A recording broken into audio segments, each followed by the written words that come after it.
আসসালামু আলাইকুম সম্মানিত দর্শক, আশা করি সবাই ভালো আছেন। আল্লাহর রহমতে আমিও ভালো আছি। আজকে আমার থাম্বনেল এবং টাইটেল দেখেই বুঝতে পারছেন 10 থেকে 20,000 টাকা দিয়ে কিভাবে একটি বিজনেস শুরু করতে পারবেন, কিভাবে বিজনেসটা আসলে করবেন। আসলে সবাই অনেকেই ভিডিও, আপনি আমার ভিডিও দেখেও মনে করতে পারেন সবাই অনেক ধরনের ভুল ইনফরমেশন দেয়, যেটাতে করতে আপনি হয়তোবা পারছেন না। কিন্তু আমি 100% গ্যারান্টি দিচ্ছি, যদি আপনি আমার ভিডিওটি মনোযোগ দিয়ে শোনেন এবং এইটার উপর ইউটিলাইজ করেন এবং চিন্তা করেন, ইনশাআল্লাহ আল্লাহ চাইলে আপনি অবশ্যই আপনি সাকসেস হবেন আপনার হাতে থাকা এই 10 থেকে 20,000 টাকা দিয়ে। কিন্তু শুনতে হবে, বুঝতে হবে, শেষ পর্যন্ত ভিডিওটি দেখতে হবে। কারণ আমাদের প্রিয় নবী হযরত মুহাম্মদ সাল্লাল্লাহু আলাইহি ওয়াসাল্লাম বলেছেন, তোমরা যা ইনকাম করো তার 9% আছে ব্যবসার মধ্যে আর 1% আছে চাকরির মধ্যে। তো চাকরি মানে হচ্ছে গোলামি। আমরা আসলে মুসলমানরা কেন যেন গোলামি করতে পছন্দ করি, উদ্যোক্তা হতে পছন্দ করি না, কেন যেন আমরা ভয় পাই, কেন যেন আমরা সাকসেসটা আমাদের কাছে তারপর এগিয়ে যেতে ভয় পাই। আসুন, আপনারা যারা সাহসী আছেন, যারা 10 থেকে 20,000 টাকা আছে, তারাই আমার এই ভিডিওটি দেখছেন, ইনশাআল্লাহ সাকসেস হবেন। সম্মানিত ভিউয়ার্স, কিভাবে আপনার হাতে থাকা এই 10 থেকে 20,000 টাকা দিয়ে আপনি ব্যবসা করে সাকসেস হবেন, তার কিছু রোড প্ল্যান আছে। এই রোড প্ল্যানটা আপনি একটু মাথার মধ্যে নেন। প্রথম রোড প্ল্যানটা হচ্ছে, আপনি মনে রাখবেন বিজনেসটা আসলে কি। প্রথম প্রশ্ন, বিজনেসটা কি? বিজনেস হচ্ছে সলিউশন। কিসের সলিউশন? অর্থাৎ আপনি কারোর কোনো প্রবলেম সলিউশন করবেন, এটার নামে বিজনেস। অর্থাৎ বিজনেস মানে এইটা নয় আমি একজনের কাছ থেকে 10 টাকার একটা পণ্য কিনলাম আর একজনের কাছে যায় 11 টাকা দিয়ে বেচলাম, এটার নাম বিজনেস নয়, এটার নাম ব্যবসা নয়। ব্যবসা হচ্ছে কি? ব্যবসা হচ্ছে আপনি মানুষের একটা প্রবলেম সলভ করবেন। কারণ একটু ভাবেন, আপনাকে চাকরিতে মানুষ কেন নেয়? কোম্পানির ওই জায়গা, ধর আপনি সেলসম্যান, তার মানে আপনি কোম্পানির সেলসটা সমাধান করে দিচ্ছেন, সেলসটা বাড়াই দিচ্ছেন, কোম্পানির প্রবলেমটা সলভ করে দিচ্ছেন। ঠিক সেভাবেই বিজনেসটাও একটা প্রবলেম সলভ করতে হবে। কি প্রবলেম সলভ করবেন? নিজের কাছে প্রশ্ন করবেন যে আমি যে বিজনেসটা করব, এই বিজনেসটা করলে আসলে মানুষের কি লাভ হবে। আমরা যারা বিজনেসে ফেল হয়েছি অথবা এখনো যারা ফেল হচ্ছে, এর একটাই কারণ, সেটা কি জানেন? সেটা হচ্ছে মনে করে যে বিজনেস খুব ইজি, আসলে আমি মানুষের কাছ থেকে যাব, টাকা কামাই করব, মানুষের পকেটের টাকা আমার পকেটে ভরবো, আমি কালকে দিন পর কোটিপতি হয়ে যাব। ইটস নট ট্রু, এটা কোনোভাবেই সত্য নয়। ট্রুটা কি? ট্রু হচ্ছে মানুষের প্রবলেম সলভ করতে হবে। এবার প্রশ্ন হচ্ছে, কিভাবে আমি 10,000 টাকা দিয়ে বিজনেস শুরু করব এবং সাকসেস হব। ছোট্ট একটা প্রবলেমের কথা বলি। মনে করেন মানুষ সবসময় পরিশ্রমী থাকে, হার্ড ওয়ার্কিং থাকে, এই জন্য সে কি করতেছে? ঘাবড়ে যাচ্ছে। এই প্রবলেমটা আপনি সলভ করবেন। মনে করেন এটা কিভাবে সলভ হবে?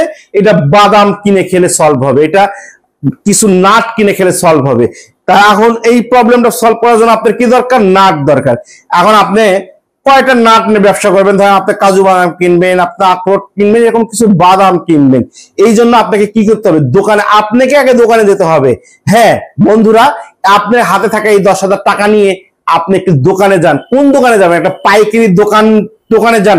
কারণ বিজনেসের আরেকটি রুলস হচ্ছে কমিউনিকেশন।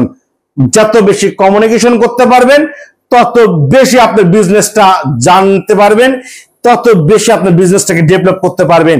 এই 10,000 টাকা দিয়ে আপনি একটা হোলসেল দোকানে যান, আপনার এলাকার একটা হোলসেল দোকানে যান। হোলসেল দোকানে যে দেখেন যে এই জিনিসটা কত কোন দামে কিনা যায়। এই পণ্যটা কেনার পরে আপনি যে চাহিদার মানুষকে বিক্রি করতে চাচ্ছেন, সে কাস্টমারের কাছে যান। আসলে আপনার মতন করে তো আপনি ব্যবসা সাজাইছেন, কাস্টমারের মতন করে আপনি ব্যবসাটা সাজাননি। তাহলে আপনি যেটা কিনলেন এটা আসলে কাস্টমার চাই কিনা, এটা প্রুভ করেন যে আপনি যে জিনিসটা কিনেছেন এটা আমি বিক্রি করতে যাচ্ছি, সেটা পারছি কিনা। প্রশ্ন হচ্ছে বিক্রির মাধ্যম কি হবে? আমার তো টাকা 10,000। এই বিক্রির মাধ্যম 3 ভাবে হতে পারে। এক, আপনার আশেপাশে বন্ধু বান্ধব, পরিচিত জনগণ, পরিচিত মানুষকে আপনি বলতে পারেন যে আমি এই বিজনেসটা শুরু করছি, এরকম লাগলে আমাকে জানান, ভিজিটিং কার্ড। এবার আসেন, আপনি অনলাইনে আপনার যে প্রবলেমগুলো মানুষের সলভ করতেছেন, এই বিষয়টা বিনা টাকা একটা পেজ খুলে সেখানে দিয়েও সলভ করতে পারেন। এবার যদি মনে হয় যে না আমি একটু মুদি দোকানে যে বিজনেসটা করব, তাহলে আপনি ছোট ছোট প্যাকেট করেন। করে মুদি দোকানে যান, যে তাদের কাছে বেচার চেষ্টা করেন, তাহলে আপনি কিন্তু 10,000 টাকাতে শুরু করলেন। তাহলে এই 10,000 বা 20,000 টাকার এই বিজনেসটা আপনাকে কি দেখাচ্ছে? আপনাকে কাস্টমার চেনাচ্ছে, আপনি ক্রেতা চেনাচ্ছে, আপনি কোথা থেকে কিনবেন সেটা চেনাচ্ছে, কোথায় বিক্রি করবেন এটাও চেনাচ্ছে আপনার। অর্থাৎ আপনার বড় বড় যে দুটা প্রবলেম, যে কেনার যে ক্রেতার একটা বড় মার্কেট, এটাও চিনে গেলেন। বিক্রয়তা পৃথিবীতে সবচেয়ে কঠিন কাজ, বিক্রয় মার্কেটটাও অ্যানালাইসিস করলেন। এই 10,000 টাকা দিয়ে কিন্তু আপনি যে বেঁচে থাকা যে প্ল্যানিং বিজনেস সেটা শুরু করে সাকসেস হলেন। মনে রাখবেন, যদি আপনার উপর কনফিডেন্স থাকে, এই 10,000 10 কোটি টাকার জিনিস আপনাকে এগিয়ে নিয়ে যাবে। কেন জানেন? আপনি যে মার্কেটে গেলেন, অ্যানালাইসিস করলেন, ওই মার্কেট আলার কাছ থেকে আজকে 500 টাকার জিনিস কিনলেন, কালকে 500 টাকা কিনলেন, তারপরের দিন 500 টাকা কিনলেন, তারপরে 1,000 টাকার মাল নিয়ে যদি বলেন ভাই টাকাটা পরে দিব, বিক্রি করে এনে দিচ্ছি, সে কিন্তু আপনাকে 1,000 দিবে। এইভাবে কিন্তু টাকাটা আস্তে আস্তে বাড়তে থাকবে, সেলস এর বেনিফিটটা ঢুকতে থাকবে। এইভাবে ইনশাল্লাহ আপনি একটা বড় ব্যবসায়ী হয়ে যাবেন। তারপরেও যদি আমার কোনো ভিডিও নিয়ে কোনো প্রশ্ন হয়, কোনো সাপোর্ট লাগে, জানাবেন। ইনশাল্লাহ আগামী দিনে আপনাদের জন্য আরো সুন্দর সুন্দর প্রবলেম সলিউশন ভিডিও নিয়ে আসবো, যাতে আপনাকে উদ্যোক্তা করতে সহযোগিতা করবে। আসসালামু আলাইকুম।